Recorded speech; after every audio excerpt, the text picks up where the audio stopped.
Hello there, my name is Leighton Morris and today we're going to be looking at Far Cry 4, focusing specifically on the person's playstyle, the skill tree, crafting system and the narrative, and how they combine to influence engagement, immersion and overall enjoyability of the experience. Far Cry 4 is an action-adventure shooter set in the fictional land of Kirat, which is currently in the middle of a civil war. Throughout the game, the player is given many ways to experiment with varying elements of playstyle. Soon after leaving the opening area, we are given the first instance of meaningful choice. There is an enemy to pass, however, it is up to the player whether they distract him or kill him. Regardless of which action is chosen, the game unfolds in the same way. This obstacle has been placed here so that the player can understand basic controls of interacting with the land and non-player characters. Allowing players to choose the manner in which they achieve this goal helps them to engage with their surroundings, fully immersing themselves in their environment while looking for what tools they might use to accomplish these goals. This, as opposed to following strict instructions, will enable them to enjoy the task as opposed to feeling constrained by the rules and possibly getting frustrated because the task has to be done in a certain way, when, in reality, there could be several viable solutions. Exploring conceptual space is critical to our success. Merely understanding the space and how the rules make it work isn't enough, though. We also need to understand how it will react to change in order to exercise power over it. Overall, what this introduces is the beginning of an immersive scenario that leads to many other world-building devices. The next element where a player can exercise their agency is the skill tree. In Far Cry 4, this is separated into two distinct elements, those of the elephant and that of the tiger. The skills related to the elephant are predominantly focused towards different healing abilities and dexterity of the player. Skills belonging to the tiger are mainly focused towards aggressive playstyles, with offensive and stealth techniques being found here.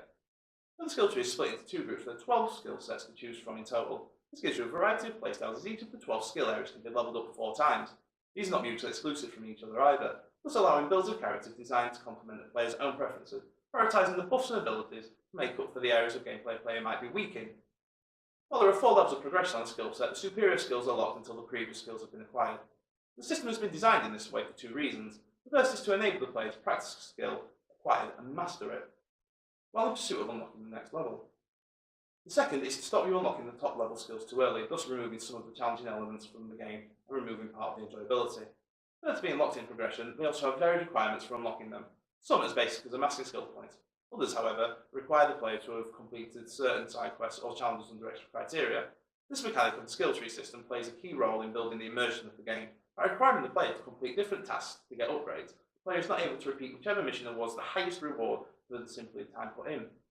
Rather, you find the skills unlocked by more of a byproduct of naturally progressing through the game and exploring the land, thus keeping the player immersed in the story. Another essential tool in the player's arsenal is the crafting system. Here, it is possible to upgrade various pouches and satchels, which enables the player to carry greater quantities of ammo, weapons, loot, and more.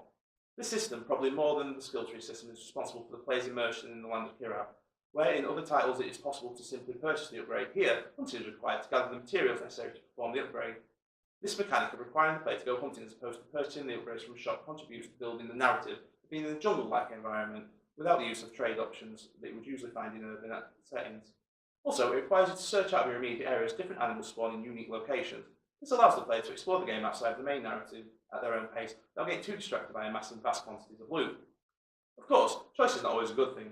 Too much freedom can hurt the flow of the narrative if the player's character becomes stronger by defeating enemies and collecting loot, then naturally, the player will want to defeat as many enemies and explore as many areas as possible. This can lead to an unfortunate tendency for players to ignore narrative cues in order to explore every inch of the game. All these systems and mechanics mentioned previously interplay to show how everything in Kirat has cause and effect.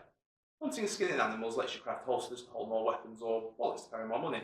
Reclaiming enemy territories creates fast travel points and opens side quests promising huge cash payouts. Destroying propaganda posters unlocks new missions as well as earns experience points. Experience points unlocks new skills like aerial takedowns, damage resistance, and riding elephants. It also presents opportunities to become a better hunter, unlockable injections show off animal and enemy locations, or double the damage you can deal. Basically, the more you do, the more you are able to do in the course of the game. The final element is that of the narrative. This can be separated into 2 sections, that of the main story and that of the ending. In the main story, there are 2 distinct choices for the leadership of the rebel group, either follow Aminta or Sabal. Neither is a clear-cut choice. One would use the lands of Kirat to farm narcotics and sell ancient relics to fund the country's revival. The other would look to the land's past of deep idolatry to install a theocratic rule. Both plots, once fully realised, should cause the player to consider their actions and contemplate how it could have turned out if you had chosen differently. This helps to expand the story without having to create a whole new narrative arc. Filling out the existing story with dissenting opinion and opposing views helps give the player a deeper feel of immersion in the situation. causing the player to feel more connected to the land, the people, and their plight, before having ever gone out exploring and happening upon the many side quests and lore deposits previously mentioned. Finally, available to the player are 4 endings. The 3 main ones available after completing the story all stem from one key choice and have no ties to your previous actions in the game. When confronting the antagonist, you can either kill him straight away, let him escape, or kill him as he escapes. This has been designed so that the story could conclude in a natural way, whilst also leaving details unrevealed for the player on future playthroughs. Having gone through the game's requirements to get to this stage, not only is the player rewarded with the ending, but they also get to influence it as they see fit. Finally, there is a surprise 4th ending. By following the game's instructions at the beginning and waiting, you are treated to a huge expedition dump where the player is left in charge of the country, not having to fight over the current regime, not having to choose between 2 morally ambiguous leaders, or indeed having to kill anyone or fire a single shot. Aside from the last ending, which is intended to be a bonus rather than the main feature due to requiring no actual gameplay, having all the main endings being tied to one choice can feel empty. With all the different choices you are presented throughout the game, none of them ultimately lead to a unique ending or influence the ending in any way, and the consequences merely forward the narrative as opposed to offer any fundamental changes to the game that would make the choice meaningful. Gameplay consequences don't just change the signs and sounds of the game, they actually change the behaviour of and the actions of the player. They don't just make the game look differently, they make it act differently. Also, there is a similar complaint to be found in the main narrative of the story. Despite choosing one faction throughout the entire story, it is possible to change allegiances at any time. However, no varied dialogue options are given. If the protagonist, who is opposed to the prospective leader at every junction in the narrative, were to side with them right at the end as opposed to being loyal throughout the entire story, it would be expected for the prospective leader to offer at least a little bit of scepticism. And it's here where I find the elements of choice came across as being very empty and anticlimactic when compared with the scope of the game. The decision setup should be compelling. The player needs to feel engaged at the moment itself. The consequences and result of that choice is just the payoff, of course. Without the payoff, the decision can feel flat and incomplete.